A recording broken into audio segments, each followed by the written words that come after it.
Ça sert à quoi? Ça sert à structurer, ça sert à permettre d'avoir un organe représentatif au niveau de nos gouvernants, parce qu'aujourd'hui tout le monde parle à tort et à travers dans n'importe quel sens. Aujourd'hui, il n'y aura plus qu'une seule personne qui représentera la profession au niveau des instances gouvernementales. C'est ça le plus important, une voix qui est entendue et qui pèse par le poids de ces fédérés. Plus nous serons nombreux, plus nous serons importants et plus nous aurons de pouvoir pour faire peser sur les lois, sur les décisions qui soient faites au niveau européen. Nous pourrons intégrer aussi des structures plus vastes que celles de la France pour pouvoir peser, parce que la France est quand même le deuxième plus grand pays d'Europe et nous ne sommes représentés en aucun cas au niveau européen. Là, aujourd'hui, nous pourrons faire valoir nos droits, nos voix, la voix de la base, et c'est la base qui fera la structure et qui permettra d'aller de l'avant pour l'avenir.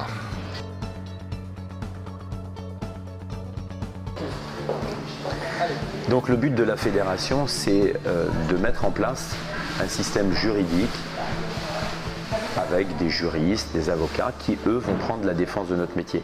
C'est aussi de mettre en place un système de veille pour que dès qu'il y a quelque chose qui intervient sur la fête, dans une ville, dans un village, ou pour légiférer, la fédération soit avertie et on puisse mettre en route le système de défense avant même que le conflit puisse arriver.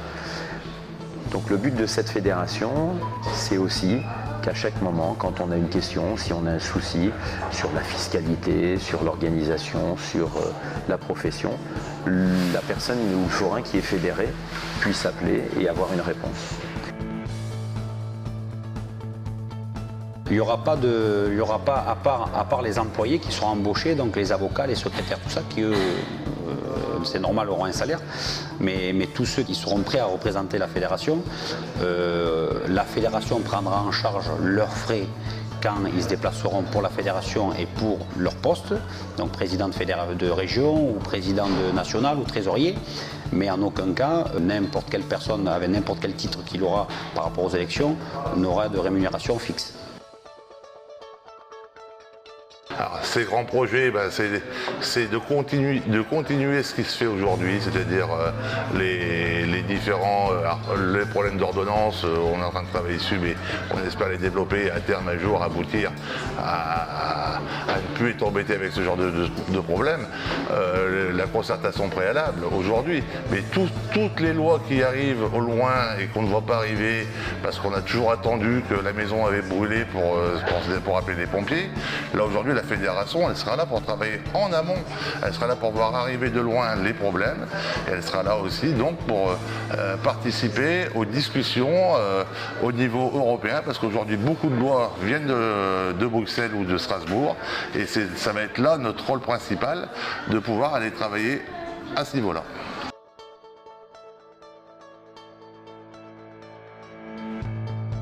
Maintenant, pour qu'une fédération fonctionne, il faut des gens qui sont employés et bien entendu, ça coûte de l'argent. C'est pour ça qu'il y a une cotisation qui sera demandée annuelle à chaque forain qui veut se fédérer de façon volontaire, sans obligation. Et le paiement de cette cotisation se fera sur un compte bancaire. Il y aura un reçu et ce compte sera géré par un commissaire au compte, un trésorier et aussi un expert comptable. À chaque moment, chaque forain qui est fédéré, qui a payé sa cotisation, pourra regarder les comptes de cette fédération. Aucune dépense de cette fédération ne sera faite sans que le conseil d'administration ait voté cette dépense. Ce qui permet à ce que chaque forain puisse regarder ce qui se passe dans cette fédération.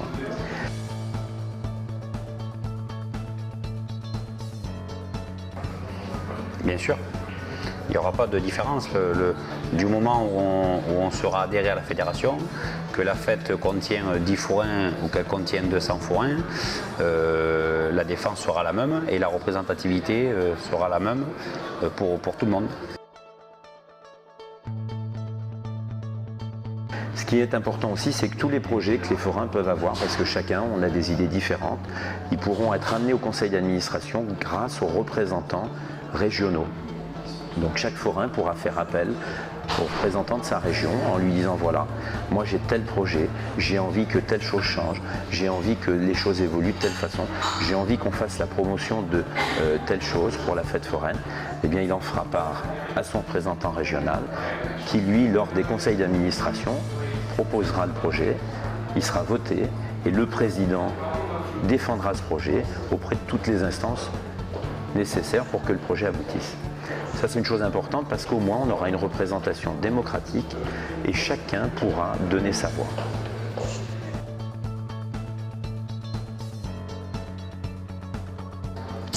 Le but c'est que n'importe qui est forain puisse y adhérer, voilà, du moment où il a un registre de commerce qui justifie qu'il est forain. Et au jour d'aujourd'hui, comment on peut devenir un membre actif de la fédération? C'est donc dans sa région de se présenter aux élections régionales. Voilà. Et donc le conseil d'administration serait un regroupement d'une cinquantaine, voire une soixantaine de personnes. Et ces gens-là, au conseil d'administration, seront élus pour 5 ans. Et après, nous élirons un bureau qui sera composé d'un président, d'un vice-président, d'un trésorier, d'un vice-trésorier, d'un ou de 2 secrétaires et d'un commissaire aux comptes. Ces gens-là, eux, seront élus pour une année renouvelable pendant 5 ans. Ce qui va permettre de faire une élection tous les ans pour que si un président ou un vice-président ne remplit pas bien sa tâche qui lui a été donnée pendant 1 an, nous pourrons changer tous les ans. Comme ça, ça sera très démocratique. Bien sûr, pour faire partie du bureau national pour 1 an, il faudra obligatoirement être élu au niveau de sa région. Parce que pour être au bureau nationalement, obligatoirement, il faut faire partie du conseil d'administration, donc être élu à la base dans sa région. Donc au jour d'aujourd'hui, ce système-là nous plaît parce que le conseil d'administration démarre à la base. C'est-à-dire que n'importe qui est adhéré à cette fédération peut, par une élection régionale, devenir représentant au niveau du conseil d'administration et donc peut après derrière être candidat pour avoir un rôle au niveau du bureau national.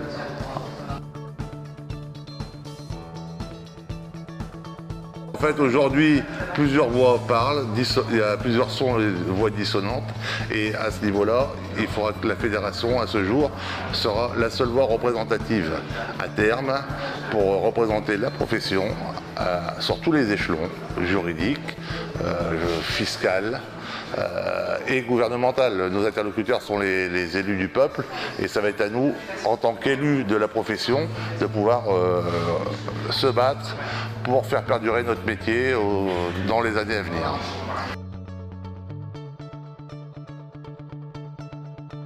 Impossible puisqu'il faut qu'à la base, il faut être élu dans sa région, donc il faut être fédéré, se présenter aux élections régionales, gagner son élection régionale. Du moment où on gagne notre élection régionale, on devient membre du conseil d'administration et avec tout ça, en étant membre du conseil d'administration, on peut devenir président. Mais si toutes ces choses-là ne sont pas cumulées, c'est impossible de...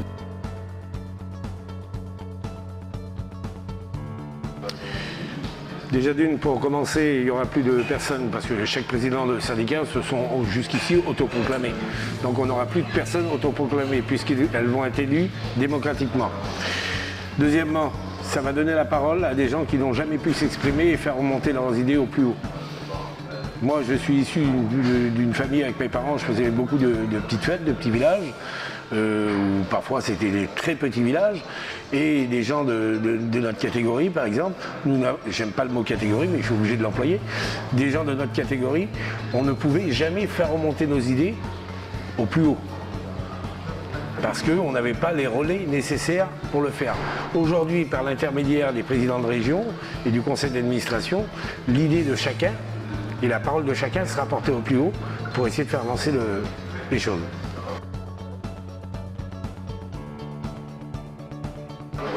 Alors un service juridique, bien évidemment, nous ne sommes que forains et les lois, nous ne les connaissons que du bout des lèvres.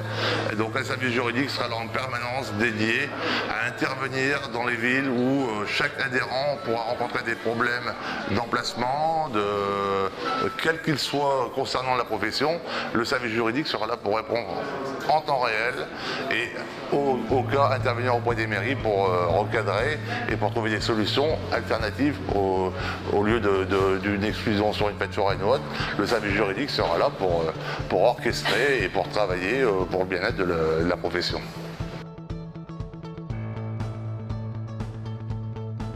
Vu que le président s'il fait n'importe quoi, la fédération va mettre en place un conseil de discipline qui sera avec les conseils des sages et des membres du conseil d'administration, et que s'il fait n'importe quoi et qu'un membre du conseil ou un membre de la fédération se rend compte des conneries qu'il fait, et bien le conseil de discipline sera réuni et par rapport à la gravité de ses actes, il pourra aller jusqu'à être destitué de son poste à n'importe quel moment de son mandat.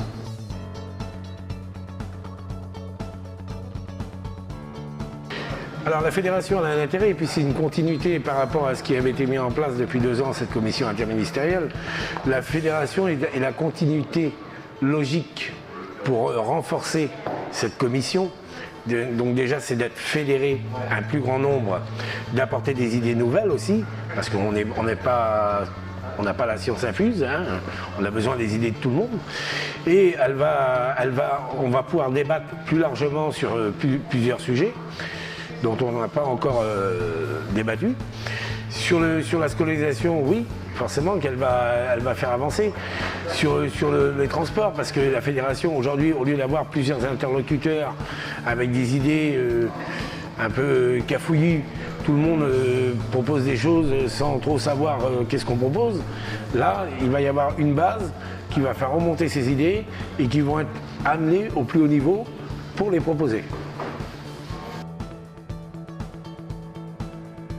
Non, il ne pourra pas puisque l'argent de la fédération passera intégralement sur les comptes de la fédération et qui seront gérés par un commissaire aux comptes et par un trésorier adjoint et par bien sûr un expert comptable. Et ce qui est important et ce qu'on veut mettre en place, c'est que un chèque ne peut pas être fait sans la signature minimum du trésorier, du commissaire aux comptes et du président de la fédération.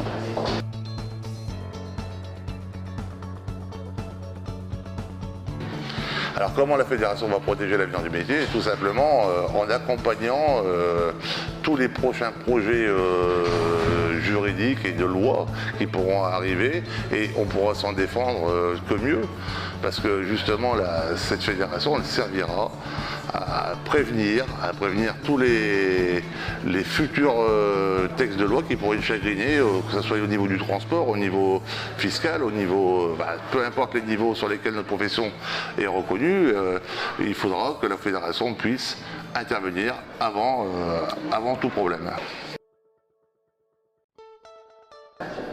Mais il sera défendu comme le forain qui fait toute l'année des grosses fêtes. Le forain, au jour d'aujourd'hui, doit avoir le droit et le devoir d'être défendu n'importe quelle fête qu'il fait en France, qu'elle soit petite ou grande. Et on a tous le même but, c'est de se battre pour notre beau métier. Et donc il n'y a pas de... C'est pas normal qu'au jour d'aujourd'hui, on ait un système où on est plus ou moins bien défendu par rapport à ce que l'on est ou par rapport à la tournée que l'on fait.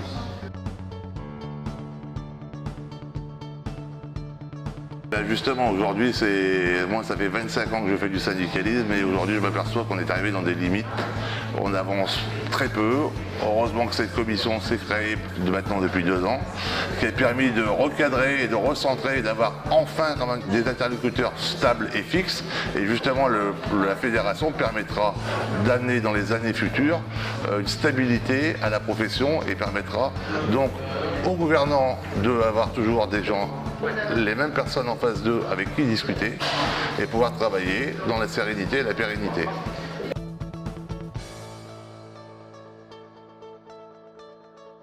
Ces cotisations de la fédération vont servir déjà à payer des gens dont on a besoin de s'entourer de juristes, d'avocats, de secrétaires, de communicants, parce qu'on parle de défense, mais c'est très important aussi de parler de la promotion de la fête foraine, de notre profession, de la faire connaître sous un angle différent. Peut-être d'engager des opérations pour la faire découvrir autrement. Donc cet argent va servir à faire toutes ces opérations-là. Elle va servir à faire fonctionner le bureau parce que, comme tous travaux menés, c'est des problèmes d'argent, c'est tout simplement du financier. Pour avoir des juristes, des avocats, pour avoir des hommes, des gens compétents dans ces dossiers-là. Et comment ça va être géré? Par une structure, à même dans la fédération, qui contrôlera aussi bien les cotisations versées que les budgets attribués à certains dossiers, avec un organisme de contrôle qui vérifiera et qui fera attention que pas tout soit fait avec n'importe qui, n'importe quoi.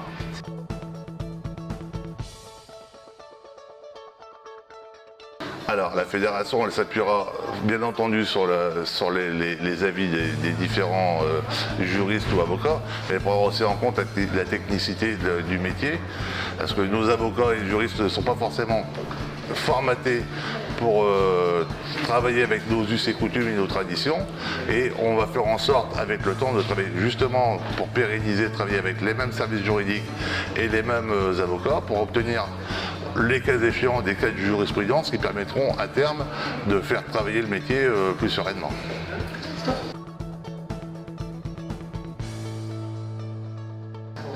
Moi personnellement, j'ai grandi avec un père qui était dans un syndicat, avec un frère qui est dans un syndicat, et j'ai grandi avec ça autour de moi.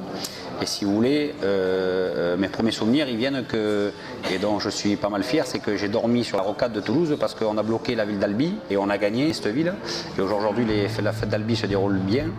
Mais je pense quand même que ce système-là, au jour d'aujourd'hui, même si de temps en temps peut servir, est révolu. Et il faut qu'on apprenne et qu'on se structure pour que vraiment nos enfants aient une structure sur laquelle ils peuvent se fier, mais pas que pour la manifestation, vraiment pour les problèmes juridiques, pour les problèmes de loi, pour tout ça. Et aujourd'hui, c'est primordial de se structurer parce que sinon, nos enfants ont énormément de soucis à se faire. Moi, je peux apporter à la fédération. La fédération, je vais essayer d'apporter tout mon soutien, tout mon savoir, mon expérience, du fait du syndicalisme, mais surtout essayer de développer une structure, comme on l'a tous dit, beaucoup plus performante, beaucoup plus représentative, beaucoup plus étendue. Et qui puisse travailler sur tous les dossiers, pas que les dossiers d'emplacement, pas que les dossiers municipaux, les dossiers bancaires, les dossiers administratifs, la scolarité des enfants, et surtout réussir à mettre quelque chose en place qui perdurera dans le temps, qu'on pourra laisser à nos enfants, de façon à ce qu'ils ne se retrouvent plus dans la situation qu'on est aujourd'hui. C'est-à-dire assumer les problèmes quand les textes ont été votés, appliqués et qu'on les reçoit sur le haut du crâne. Pouvoir avoir une structure qui puisse aller les discuter au plus haut point et dans les plus hautes administrations. Voilà comment je vois la fédération de demain. Alors aujourd'hui, bien entendu, l'art forain est un héritage culturel qui n'est pas forcément bien reconnu aujourd'hui. On nous aime de cœur, mais le reste est beaucoup plus dur à suivre.